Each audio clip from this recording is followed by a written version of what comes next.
I'm supposed to follow that. Thank you, Henry. Thank you, Gregory. Beautiful.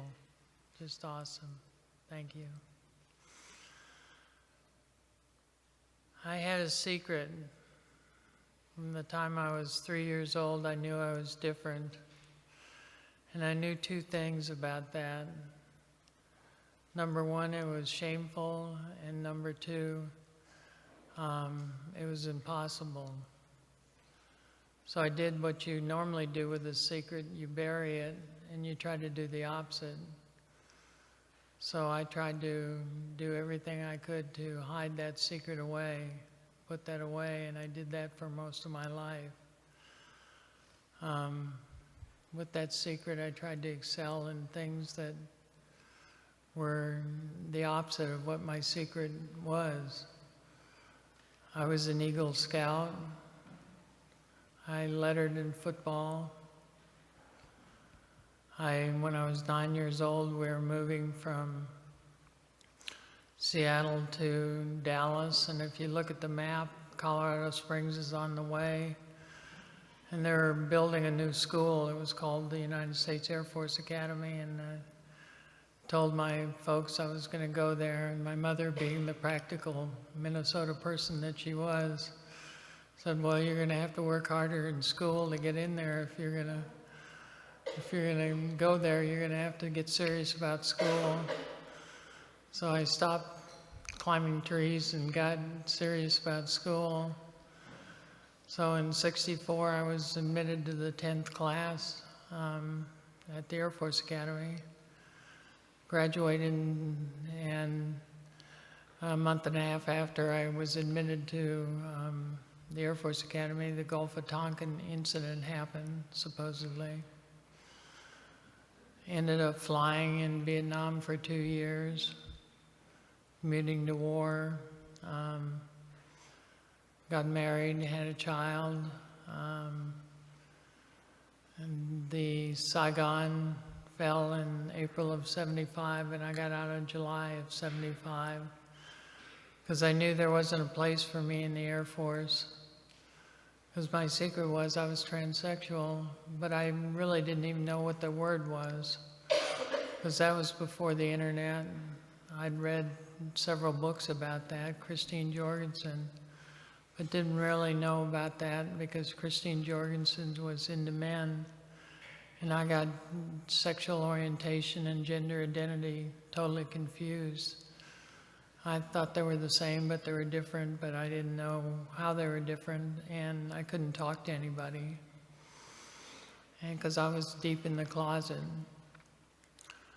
Finally found a therapist that I could work with, and decided and talked to my wife, and decided that it was time to separate. And 6 weeks later, after we'd made that decision, she was diagnosed with a brain tumor and given a year to live. Stopped everything to take care of her, and actually found an alternative treatment, because in 1980 there was no treatment other than radiation. And the alternative treatment worked. My son was 9 years old at the time. She lived 9 years actually because of the alternative treatment. In '89 she passed away. My son graduated from high school, went off to college, and in 1990 I transitioned. And the amazing thing is, the transition was easy because I had education, I had my social economic stature allowed me to do that. But I was still underground. I got a job within 3 months. Didn't tell anybody but a few close friends. But my family accepted me. I was incredibly fortunate to be able to do that. But along the way, there was a representative in the House of Representatives, the first gay representative that was out. Most of you are old enough to remember Barney Frank and the Employment Non-Discrimination Act that came about in the House of Representatives. He could never get it passed through the Senate. But you might remember also that it just included LGB. To get it through the House of Representatives, he had to drop the T on that. And by dropping the T, he got it through. And so I wrote him a letter, never expecting a reply, saying, "Thank you, Barney, for getting LGB through, but what happened to the T?" I was really disappointed. And I never expected to get a response, but I got this response saying, "Thank you for your letter, but it's all your fault that the T didn't go through." And that was my reaction. What? It pissed me off royally. But the reaction, and then he went on to say, if you guys and gals would come out from under your hiding places, come out from your closet, because people don't know about what transsexuals are all about. And remember, that's the days before the internet, or right at the beginning of the internet. It was before the days of TV specials of Caitlyn Jenner, and everybody was secretive and just get on with their lives. And as I got over my hurt feelings and my anger, I had to recognize the truth of what he had said. And so I decided that I would start speaking out about that and start living my truth. And so that's the type of thing that I began to do that. And I went back to the Air Force Academy in 2010 and actually spoke to a class there with two other graduates. They are both gay guys. Both of them had flown in Iraq Desert Storm. And that was the days of don't ask, don't tell. And it turned out the professor, a lieutenant colonel, was not allowed back in the classroom after that. She was banned from the classroom because of that. Again, because of don't ask, don't tell. But things changed. Don't ask, don't tell ended. And all of a sudden, the light came on, and LGB and T were free to serve in the military. But as we all know, a year later, the election changed, and suddenly LGBT, things changed, and LGB were allowed to serve in the military, but again, T were shoved back into the closet again. And last week, the Supreme Court heard arguments on employment discrimination. There would, two cases were heard about gay people being discriminated against employment, and another case about trans being discriminated. So we're back in the courts again, the Supreme Court, and given the what's happened with the two new Supreme Court justices, who knows what will happen. We'll find out next spring on that. Which brings me to why I'm here today. You have, and beyond categorical thinking, you're going to have the opportunity to look at and expand your minds. The workshop today helps to open up minds and categories. What if you've been born with a different sexual orientation? What if you'd been born a different race? What if you'd been born a different gender? Those are the questions we're going to be asking and exploring today as you do that. Not going to change any minds, not going to change any hearts, but we're going to ask the questions. And as good Unitarian Universalists, we don't have any answers. We just have lots of questions to ask. The one thing I'd like to leave you with is youth. My transition was easy because I had education, I had white privilege, and I had support of my family, my friends, my church. There's a lot of youth today that don't have that. The LGBT youth, and particularly youth of color, are being literally suicide rates, homelessness, and and trans women of color are being literally murdered. And so when we have opportunities to support them, please take that opportunity. Thank you.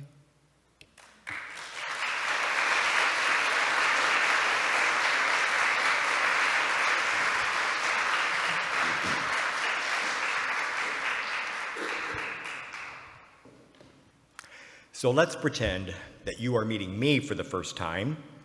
You've ignored all the church newsletters and announcements about my being here today and know nothing about me. What assumptions have you already made? Based on my appearance, my voice, my mannerisms? And now I'm going to provide you with several examples of an introduction. You pick which is correct. Kind of like the old TV program that some of us remember called What's My Line? So first one, what if I tell you that I am gay, raised in New York City by a doctor and a college professor, and I work as a critical care nurse? Or two, I am female to male transgender and was raised by a NASA engineer in the Houston area, and my husband stayed with me after I transitioned from female to male. Or three, I am gay, I was raised by conservative parents, served in Iraq in the Army, still have some depression, though, related to PTSD. Or four, I am bisexual, I've farmed, still own farmland, I've raised hogs, and I worked 2 summers building grain bins. I'm also a recovering alcoholic. I've lived with the same guy since 1981, and we were married at the UUA headquarters in 2004. What image is cropped into your head with the different descriptions? Did you pick an option other than the last one? Because that's me. Do we make snap judgments of people first from appearance, voice, mannerisms, clothing? Then as we learn more snippets of information, our mind goes to 1,000 other impressions, those things that we make up about someone else. We could all say that we graduated from MSU, the school of making stuff up, which our mind tends to do until we learn otherwise, either about another person or about a situation. We may not want to admit it, we often rely on stereotypes of others, what it means to be gay, bisexual, transgender, but also to be a heterosexual man or woman, to be a heterosexual unmarried man or woman, to be non-binary, to be of another race, to be someone with a disability or living in recovery from alcohol or other drugs. Living with depression, the list of categories is endless based on our previous life experiences. My previous life experience in a nutshell, I grew up on that farm in southeast Iowa. My great-great-grandparents purchased it in 1851, then they bought more ground in 1857, so it's over 150 years old. We still own it, and I'm still proud to be a farm boy, and I'm still a boy. So, friends have often heard me refer to my childhood as middle-of-the-road Methodist. My parents went to church religiously every other Sunday. In a small town, you don't want to be too pious, but you don't want to be too heathen either. But no matter how many times I went, I never understood those stories. They were like fairy tales to me. That couldn't have really happened.